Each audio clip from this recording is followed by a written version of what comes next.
Hello besties, today video ఏంటంటే brown rice white rice విడివిడిగా కాకుండా నేనైతే ఒకే దాంట్లో కుక్ చేస్తాను. ఎలా చేయాలో చూపిస్తాను.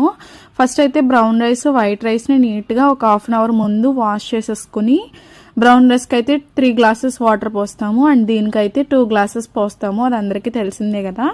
సో వేసేసి నానబెట్టుకున్న తర్వాత ఇలా కుక్కర్లో ఒక 2 గ్లాసెస్ వాటర్ వేసి మీరు బౌల్ మీద బౌల్ అడ్జస్ట్ చేసుకోవాలన్నమాట.